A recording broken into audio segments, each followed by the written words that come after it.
Hey guys, welcome to day 17 of 25 Days of Christmas with TJ. So far we've been looking at a lot of my MTH engines, and yesterday we took a trip down memory lane with my Proto 1 Rail King S2 turbine. Again, like I know I said it many times yesterday, that is the most nostalgic engine in the whole collection. Takes me right back every single time to being a kid. But as I said, we are going to jump back into Premier stuff, and the next two engines, today and tomorrow, are probably two of my favorite, and they are actually, ironically, the two most recent steam engines. And today's video is actually kind of a twofer.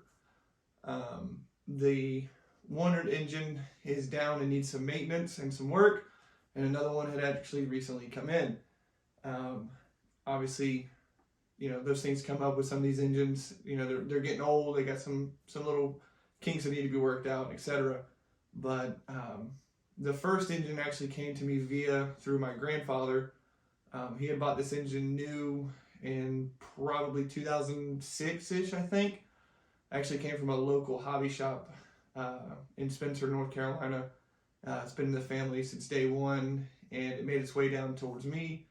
And absolutely love running it, and that is the one that has kind of had some issues that are going to be fixed after the beginning of the year when shipping has settled out. I'm not too comfortable shipping a couple engines out to get some service and some things done to it during the busy season when we're having packages getting lost. So that engine is this one.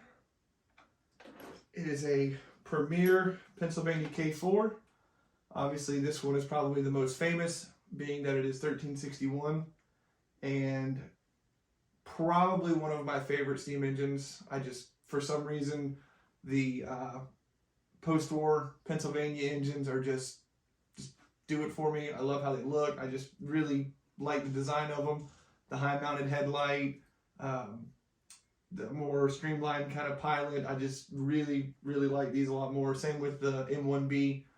Just a super big fan of those. But obviously 1361 is a very famous steam engine, and as we all know, is being restored to run, so it is cool to have that model. But the other engine that has just recently come in is actually off screen here to my right, I guess it would be screen left, is another important engine, and that one is 3750.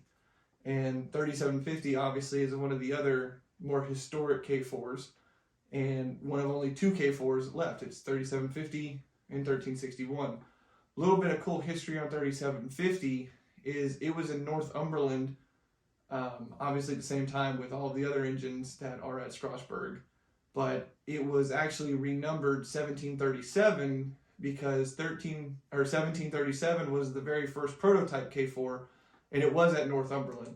And the gentleman that was pretty much curating Northumberland roundhouse and all the different engines decided that 1737 was far too gone, so they renumbered 3750 to 1737, and for the first few years of it being at Strasburg, it was 1737, and then was later renumbered to its correct numbering of 3750.